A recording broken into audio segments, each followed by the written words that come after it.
Spauską, jau. Jo. Sveiki. Va, tėvas man vaikystėje gal kokių 12 ar 13, 14 metų aš šitą davė knygą. Toks žiauriai nereali knyga, iš tikrųjų, santykiams su žmonėm. Tačiau tai mane jungtų. Tai, bet jisai pasako man istoriją, kaip jis pats ją gavo, da prie rusų, ta prasme. Buvo jaunas, pats jisai biškį taip atrodė vyresnis negu įprastai, ta prasme, ir jo draugai buvo pagrindė visi vyresni. Tai vienas su vienu tokia eidavo tiesiog panas, kaip tuo metu būdavo panos žiauriai susikaušiusios, ne šie laikai, prasme nebuvo visai kitaip.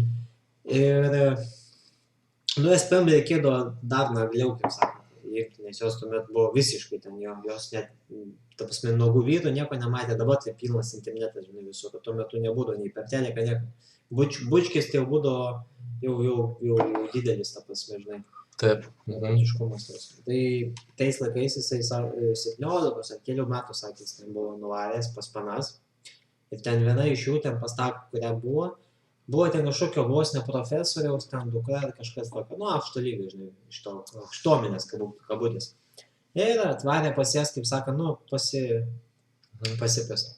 Tiesiog ir tas draugelis, aišku, tą vieną draugę į kitą kambarį, o jisai šitą, žinai, liko kambarį, bet nebūtų mano tėvas, jeigu jisai, žinai, žingeidus, jis apžiūrinėja, kas čia kur yra ir pamatė ten didelę sekciją, ir ten daug knygų, ir už tų knygų ten pamatė taip, kažką lapų užkišti, žinai, lapų. Pamatė, jam labai daug kas ten, įsitraukė.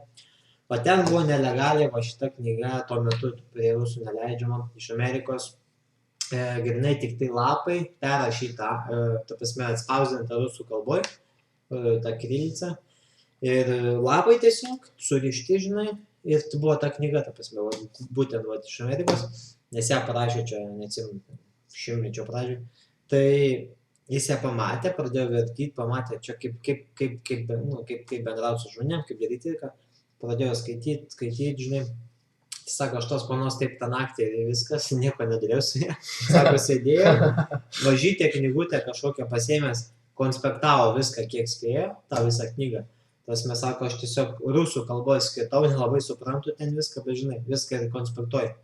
Ir paskui jis man pasako pokyčius, kaip jisai būtent tos knygos dėka pradėjo savo gyvenime daug kur taikyti, su panom, su žmonėm, su daug ko. Ir pamatė didelę sėkmę, kai jis net su savo močiutė ten tokia viena, kuri tenais kaime pas jį visada, jis kai buvo vyriausias, ten jį daugiausiai lupo, jis atsakingas turėjo būti už viską. Tai už nieką, taip sakant, jisai ten gaudo didžiausias priešas. Ir jis sako, su tos knygos dėka, su jie šoko rock'n'rollą. Pasiėmęs tą radiją didžiausią ant peties ir su ta baba, kaip ten, šoko rock'n'rollą, kuri nekentė nei muzikos, nei išvis. Sako, man su jie tenais dieną ar daugiau, kiek ten, nežinau, grįžęs pabendravo visai kitaip, žinai, pritaikė principus ir netapo vos negeriausia draugė.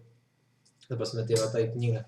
Tai va ta knyga, ta prasme. O kokie jam tie principai patiko, ką jis taikė iš jos? Tai aplamai, ta prasme, daug kas tenais, kad daugiau klausyti žmonės, žinai, daugiau jos tie patys vardą atsiminti tenais. Aš jau, ta prasme, čia daugiau, ką, žinai, pagrindinį atsiminti. Taip. Tuos pagrindinius, kaip sakant, pastebėti žmoguje daug jo, kaip sakant, kaip bendrauja, žinai, kad daug tų knygų yra tų, kaip sakant, skyrių, ką jis naudoja, bet esmė, kad visą tai jisai tiesiog pritaikė ir jisai va dėl to mano sesiai dovanoja irgi vaikystėje 14, nežinau kiek, man irgi padovanojo, tu prasme dabar pasaitinę, tvariau žiūri pas jį tą knygą, sakau, gera knyga tikrai, tai va ta knyga taip temą net užkėlė. Supratau. Gera istorija. Jo, tai čia va būtent, kad atvarė panas, žinai, čia tai ledas, ne. Ir jisai metė, va, ir realiai, daug iš jo pasimokė. Daugiau naudos buvo, nei kad parūdinti. Jo, jisai su ta knyga, tėvas tai va galėtų papasakoti savo nuotykius, žinai, ten tai keisų kostiumų, prabangių kostiumų prie rusų tuo metu nebūdavo, žinai, turėjo, bet nebūdavo jų ten pirkti ką. Yra 5 kostiumai, tarkim, vienas žiauriai brangus, ten kokie 4 tokie, žinai, papigiai. Tai su brangiausiais ten drabužiais šoka ten geria ir maždaug, tai ką čia į baseiną, šnai su visu tuo, dzin, nusiema, išmeta. Ten sako, panos, eidavo ten, žinai, irgi, nu ten. į Rusiną kai važinėdavo toliau. Tai turėjus tos patirties, bet va, kas blogiausia, kad visą tą, žinai, kai pasirinko šeimą, auginti vaikus ir, nu, kaip sakyt, prarado gal tos, ne tiek sugebėjimus, kiek nežino, kaip perduoti tą. Jo, supratau. Jisai gali suprasti, nes aš, kai jo klausiau, jis man išaiškino daug, aš pažiūrėjau, kad jis visą esmę iš tikrųjų žino, kaip reikia elgtis, ką daryti. Bet jisai tokiais kaip blokais. Toks blokas, bet jisai neturi tų detalyčių, detalių, tų plytų, kaip sakant, kad visas būtų bendras vaizdas. Nu, va, dėl to ir nes va tas skylės, kaip sakant, man padėjo užkamšyti tiesiog. Nes jisai pats irgi didžiulę patirtį turi, kad ir va tenais būdavo taip, kad tik pamatų nuotrauką kokį nors panos, kurią įsisvaigau, tarkim, ar man patinka, parodau nuotrauką. Ir būna, kad šitą maladėts, imk šitą. Vien iš nuotraukos, kaip tu gali suprasti, tu jas nematys, nemendravai, žinai. Kita parodo, sako, nuo šitos, tavas jis pats net, sako. Kas buvo, sakau. Ne, nieko, viskas gerai. Tai kas buvo, žinai, sako. Nu, blema, sako, ką nematai iš akių, tokį, nenokė, čia su ja bus problema, ten taip, bla, žinai, tipo, pripasakoja, žinai, aš taip. Ką tu čia, negali būti, žinai, bet paskui aparat gaunasi daug problemų, žinai, matai, kad iš tikrųjų, netgi mano močiutė atsimenu vieną kartą, dar amžinatilsį buvo, atsivežiau vieną tokią paną, žinai, pirmą kartą, ir va, kaip mes su Arniu čia žiūrėjom video, atsimeni tą tavo, Tai moterų tipus aiškinau. Ir kai čia atėjo, kur buvo atsivedęs vieną, ir jinai tokiam pirštų galiuką atsimeni, tipo, grinai vos ne taip pat elgės mano tą, kurią atsivežiau pas močiutę. Bet prisidažęs buvo, žinai, nu, ta prasme, gerai viską, žinai, atrodė, bet tokia, ir kai jinai jau išėjo, žinai, mano močiutė sako, bėk tu jos, bėk, sako, viskas, kas tau daro, žinai, sako, baisiai merga, šakės, taip toliau, jie nepatikėjau, tai buvo pusę metų, ar ten kiek po draugystė, žinai, aš jie nepatikėjau, bet vis tiek po 3-4 metų mes kai įsiskyrėm, tai nu, supratau, kad daug buvo tenais nesąmoningų dalykų, žinai. Įvykių visokių ir supratau, kad ir močiutė iškart pamatė, bet nenorėjau su manim pyktis, vidinį santykių, tą patį tėvai sakė, žinai, matė. Ir ta prasme, nu, daug tokių, dabar irgi nesiniai buvo čia toks atvejis, kad pamatė nuotrauką, žinai, čia susipažinau su tokia, čia visai mes čia bendravę. Oi, blema, sako, čia šakės vaidžiu. Mato iš akių išsėlus brandos. Mato, ir pavyzdžiui, vien iš nuotraukos. Dar pastebėjau, ką irgi iš mokymų, tai neišalina, aš kalbu, kad tėvai, žinai, tėvo ypač, kai klausai, sako,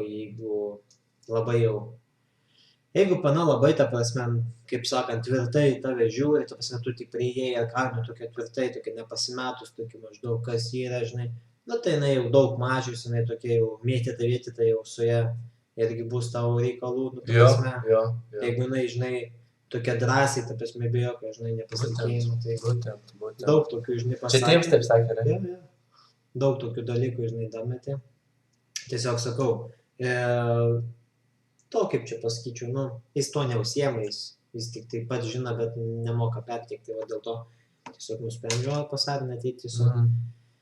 Pilnai va tau užsipildė, nes aš ir pats pastebėjau, kad kartais neaišku dėl ko pavykdavo labai gerai viskas, ta prasme, kaip tiesiog automatiškai kompas išmesdavo, kad reikia taip elgtis ir darai, žinai, gaunas gerai. Dabar va skaitydamas knygą su Arniu, žiūrėdamas iš klaidų, prisimenu praeitį, prisimenu praeities visokius, nu, įvykius ten, kokius turėjau ir matau iš karto, kad ten buvau suklydęs, va, arba ten kaip tik gerai pasielgiau, matau ne dėl ko dabar, nes anksčiau aš darydavau tiesiog automatiškai, nežinodavau dėl ko taip darau, bet tiesiog darau, nes taip atrodė. Dabar aš bent jau, jeigu darau, tai žinau, kad taip reikia, nes, nu, dėl to. Tai yra biškai smagiau, kai tu žinai, kaip elgtis, o ne bandai tą prasme, kad laukiu, kol savaime gausis, nes gali būti, kad tau pritrūks žinių, ar ten kažkokio vidinio to supratimo, ar tu kažkur užstriksi ir paskui, žinai, bus problemų.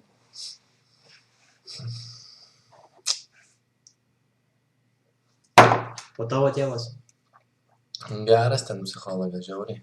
Ja, nes mano tėvas, aš su juo kalbėjau, tai sako, gali būti, kad tavo tėvas, man sako, galbūt Airino tėvas jam pametėjo mintį, kad nes tėvas kariuomeniai tarnavo su armėnais. Jis buvo, jis ten kažkaip išaręs, jis sakė, armėnai tai maladėts. Jis ten, žinai, tos knygos dėka ir panašiai, jis labai daug sugebėjo, daug prasisukti labai gerai. Toj pačioj armijai sakė, armėnai ten tai buvo daug maladėts. Sako, ant kortų, tarkim, žaidimo, žinai, ateina, jie vis dar laimi. Tavo tasme jie būna taip, jie psichologų naudoja 4-5 kartus pralaimi, kol susidaro didžiulė suma, jau tie man azarto, eina, aš laimiu, žinai, ir tada jie susimirksi ir laimi. Nu tai va, sako, laimėjom, pavyko, žinai, netyčia. Nors jie viską, žinai, suplanavo, vos ne ten, tėvą mokino, nes jis ten labai gerai prilipdavo prie, visiems patikdavo, žinai, sugebėdavo knygos dėka ir pirpačius. Tai jie per mėną, kadangi tavo armėnas tėvas. Tai tėvas sako, kai sužinojo, kad armėnas tėvas, tai sako, man atrodo, kad Airinas iš vis galbūt gavo tą mintį būtent iš savo tėvo, žinai. Tai sako, jie maladės, pasme, tie armėnai viską tai. Tai va, o tavo šiaip tėvas, ar tau ką nors yra pataręs, tai pasme, dėl to, gal kokį pavyzdį vis tiek davęs pačiam mes? Ne, nėra, tiesiog jisai, žinai, man motina paskui ir aš pat mačiau, kiek aš bendravau, kad jisai, jis tą psichologiją žmonių supranta, žinai, bet jis tokius biškai iš neigiamus jaudaus pusės ją paspaus, pamanipuliuotų žmogumi. Ne iš teigiamų pusės ją pasinaudot, kad sukurti gražius santykius. Man buvo tas nepatiko, žinai, jame. Bet jisai, žinau.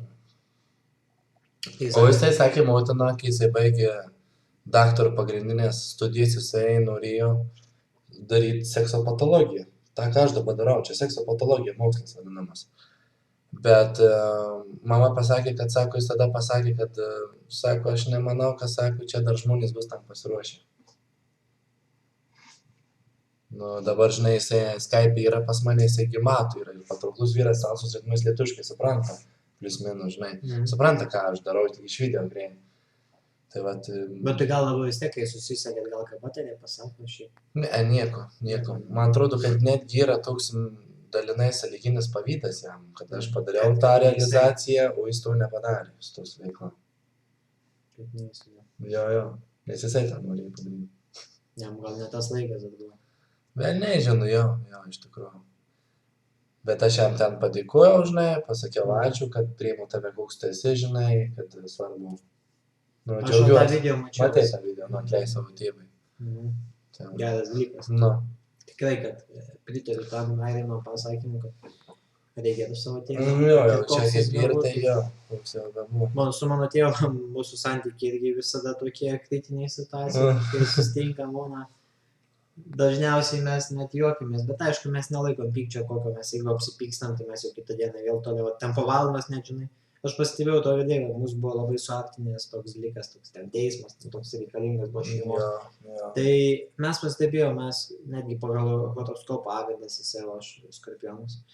Tai jeigu turi bendrą tikslą, tai jie geriausi draugai. Taip ir gaunas, mes arba patys geriausi draugai, arba didžiausia priešai, pas mus va taip gaunas. Bet buvo įvairių įvykių, ta prasme jisai klaidų pridaręs, jie dažnai kažkada jaunystėje, kai mane augino, bet ta prasme iš tikrųjų gal net gerai aš, ta prasme, jeigu reiktų atsukti, padaryti, kad švelniau viskas, tai nenorėčiau, aš ta prasme dabar jaučiuosi tvirtas, dabar daug pergyvenęs realiai, tą, ką aš nuo 16, kai pradėjau vienas gyventi, daug šūdo pamačiau, daug visko ir realiai man tas tvirtumas, kurį gavau iš tėvo, tai labai padėjo, tai prasme realiai dabar mano brolis tikrai auginamas daug švelnesnėse sąlygose, jis nebus toks kietas, kaip aš, aišku, dėl to negerai, nepatinka, man reikės įmokinti kaip ką, bet turbūt, bet ta prasme jo, aš klaidą seniai atleidęs jam, nes tai realiai jis kitaip nemokėjo, nežinau, bet jis norėjo gero, tai va aš.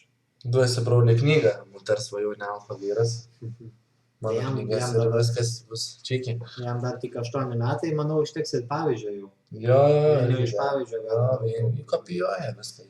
Jo, nes dabar irgi, kai atvarau, žinai, vis tiek laikysena viskas ir tėvas jau, o, gerai atrodai, ten dar kažką, žinai, nu, tokie, žinai.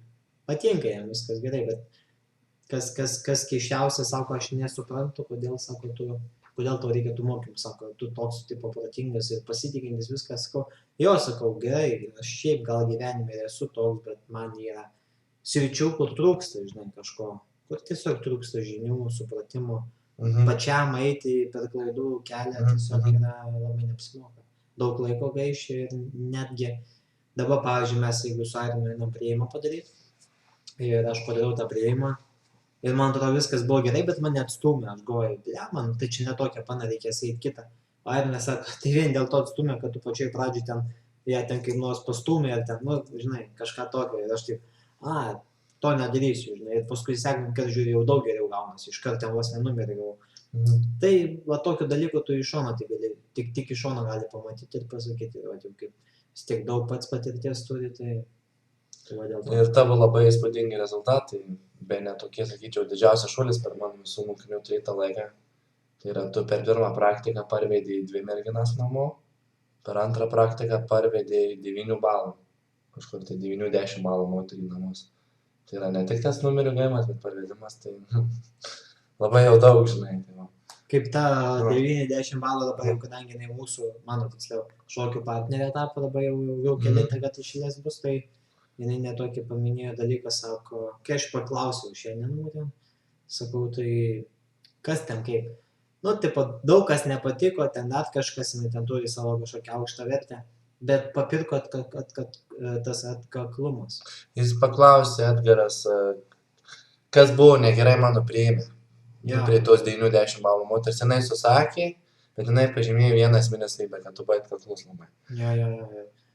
Tai va, tas irgi svarbu, sako, kad tu ten esi taip ir naip, žinai, bet va, atkaklumas yra, aš supratau, nu, tai yra geras dalykas. Ir tiesa, va, kas dar labai svarbu, čia grinai moterų žodžiai, nežinau, gal kažko neturimės. Nu, žodžiu, esmė, kad jinai pasakė, ar nes gal pataisys, bet pasakė taip, sako, kai sužinojo, kad, nu, aš dėl šokių, kad čia mokau šokti, kad va, ves moterį, kad vyriškiau būtų, taip toliau. Sako, blemba, kiek trūksta vyriškų vyrų, ta prasme, žiauriai, sako, ir ta prasme, sako, būtų įdomu sužinot, kur tie vyriški vyrai yra, ta prasme. Tiesiog, jeigu būtų galimybė, tai sako, nesako, kiek jinai turėjo nors vieną, aš neatsimenu, mes klausėm, ar tu bent kartą... Kaip ir aš supratau, kad ir tokio nebuvo. Jo, man atrodo, kad ne kartų net ir nebuvo tokio, kuris jai taip jau grinai vyriškai, kad viskas būtų su ja. Vis dėlto tai irgi toks, aišku, nu, toks pasiaiškinimas pačiam, kad va, jomis... Nu, sakau, čia vyras, kuris, sako, 19, nu, kad ir 15 metų štai žemėje augęs, tai yra ėjęs mokyklą, universitetą, nu, jis turės tą betą mąstymą, ta prasme, tokio nesėkmingų santykiuose. Jeigu nebuvo to tėvo, žinai, ir tas nesugebėjo papasakoti dar ar kažkaip supranti. Net jeigu jisai pats gali būti alfa, jo, tiek turi... Bet pertik turi mokėti, kaip tai padaryti. Jo. Ir viskas, tada jau jam reikia tų knygų, reikia tų mokymų ir čia nedingsi nieko. Aš pats džiaugiuosi, kad aš greitai susivokiau, kad man irgi to reikia. Aš irgi be tėvo augau, tai labai džiaugiuosi ir dėkoju Pauliui, savo geriausiam draugui, už tai, kad tą pick-up atvedė. Jisai ieškojo internete tos medžiagos. Kaip suvilioti moterį pasimatymį, surado šitą visą vyrų tobulėjimą. Tai čia yra daug literatūros. Ir po to praktika. Praktika buvo žiauriausia. Jo, nes darai ir nežinai, ką darai labai. Jo, tas buvo labai prastai. Gerai, kad po to kameros atsirado video, kažkas sufilmavo, pradėjom analizuoti, nagrinėti, žiūrim, čia taip, žinai. Va dėl to. Be kamerų aš manau, kad būtų nelabai reikštų balyti. Be kamerų. Jis nematai savęs iš šono. Nematai nei savęs. Nieko neįtus, jo. Aš jau netgi va tą 90 balų, tarkim, pakvietęs viską, aš jau po poros valandų, kai jinai išėjo, kaip po visko. Aš kaip sapne, man atrodo, kad tai kaip sapnavau, lyg taip negalėjo būti, aš galvoju. Ir aš, o kad jau apie detalės prisimint, kas ten kur, kas ten ką. Jeigu ne video, tai šis net nežinočiau, kas buvo. Kas ten buvo jo, nes Aš tik žinau, kad viskas ėjo, tai va, žingsnis po žingsnio. Ir netgi paskui mes žiūrim video ir aš taip, galvoju, čia gerai padariau, pats net jaučiu, kad žinau, kad toj pasakysiu tą, ten bus gerai, žinai, tas gerai, paskui, ten jau biškai negerai, žinai, tas negerai. Mes studijavom, diskutavom, tas metai. Žiūriu, kad savaime irgi gavosi, nemažai, prasme, gerai tokių visai. Aišku, tai dadėjo daug ir knygos ir tas nusiteikimas, nes dar prieš tai buvo keli prieimai ir buvo tokio ant bangos. Aišku, mano, nesako, pas mane yra tas dalykas ir aš pažinau, kad tikslo siekimas, aš kai įsikeliu tikslą, tai man nusiblokuoja kiti ir aš tiesiog einu. Gali būti, kad jinai sakė, labai tipo įkyrus buvau, bet atkaklus. Nu, tai tie du dalykai. Reiškia, mano atkaklumas buvo didesnis nei įkyrumas. Jo. Papirko vis tiek. Papirko. Tai va, tu užbaigsime iš tikrųjų. Sėkmės jam naktė.